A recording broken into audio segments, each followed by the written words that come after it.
바이러스에 대한 면역하고 암에 대한 면역이 같습니다. 그래서 바이러스 질환에 잘 걸린다는 사람들은 면역이 떨어진 거고 암에 대한 면역도 떨어질 가능성이 많거든요. 특히 이런 부분들을 막아주려면 면역 올려야 하잖아요.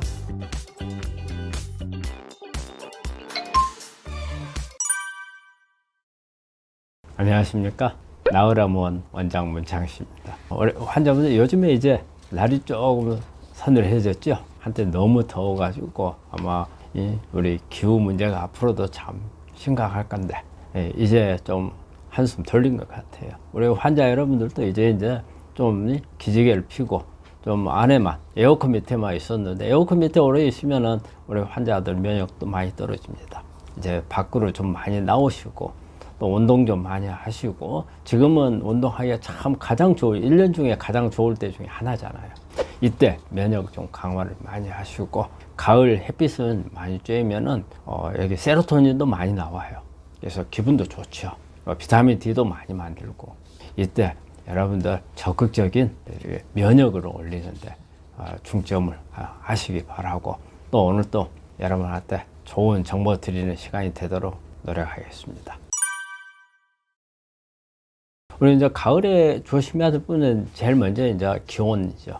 기온 차이가 심해지잖아요. 어제 방송에 보니까 뭐 한 15도 차이가 난다 하더라고요. 일교차가.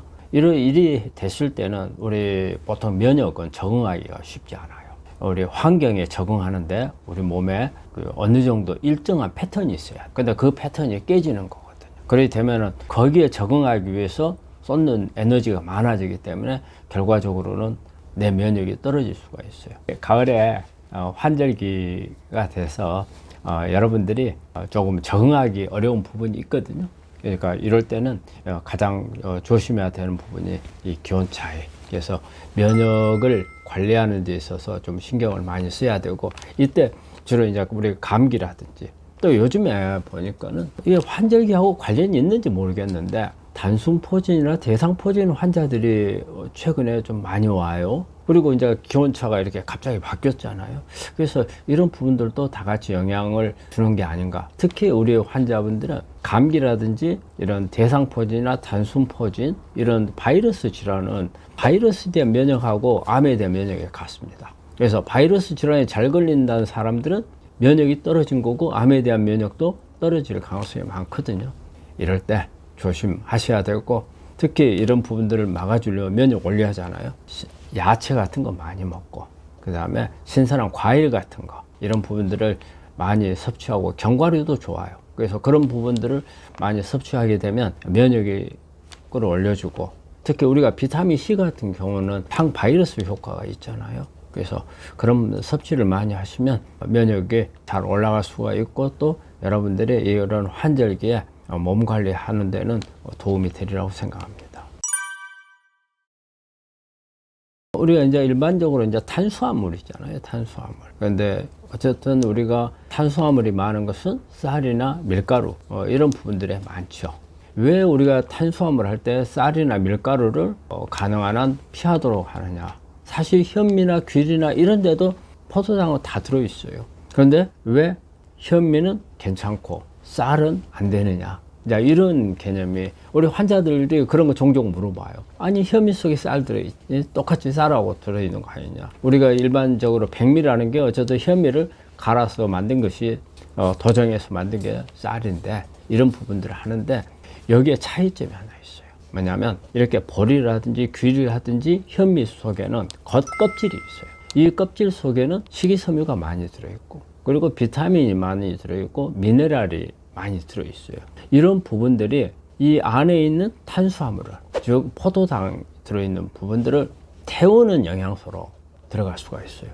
근데 우리가 쌀이나 밀가루는 그 자체로 그냥 칼로리만 있지, 그리고 암 환자들은 이걸 먹었을 때 오히려 암에 에너지를 만드는 재료로 써버리잖아요.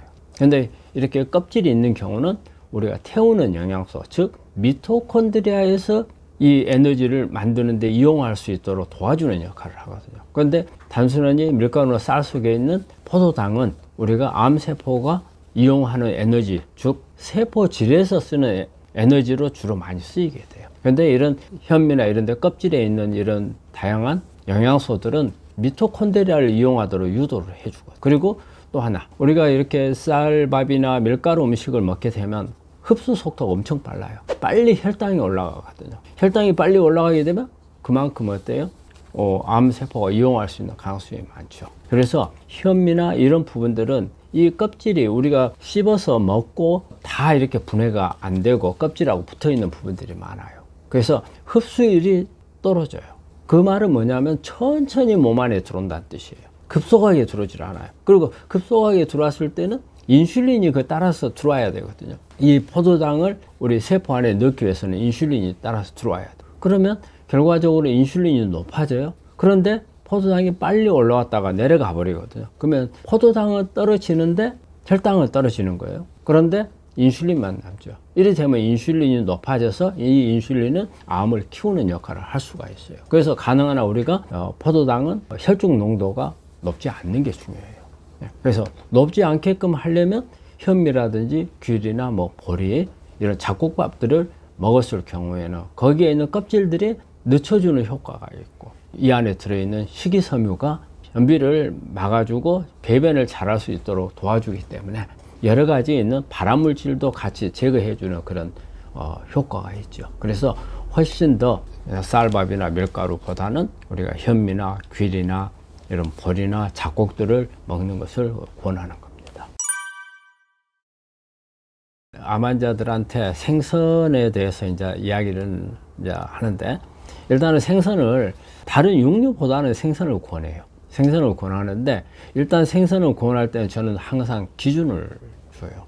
너무 큰 생선, 사이즈가 큰 거, 그 다음에 이 오래 산 생선, 이런 부분들은 좀 피하라고 그래요.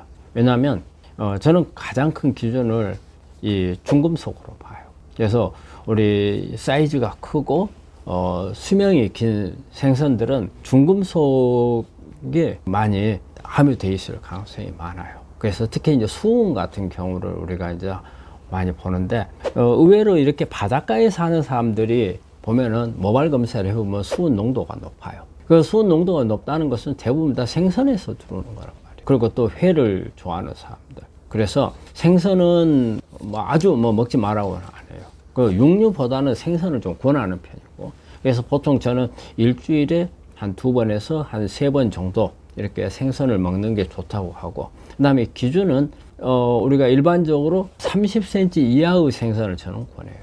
특히 이제 고등어라든지 꽁치라든지 조기, 특히 이제 고등어나 꽁치 같은 경우는 등푸른 생선이잖아요. 그래서 오메가3도 많이 함유되어 있고, 또 비타민 D도 많이 들어있죠. 그래서 이제 그런 생선이라든지, 아니면 이제 그리고 우리 해산물, 조개를, 폐류, 이런 부분들도 나쁘지는 않다고 봐요. 그래서 생선류는 보통 저는 일주일에 한 2-3번 정도는 섭취하는 것을 권하고, 그리고 우리가 동물성 단백질을 섭취하는 그걸로서는 육류보다는 생선이 낫다, 그렇게 생각을 합니다.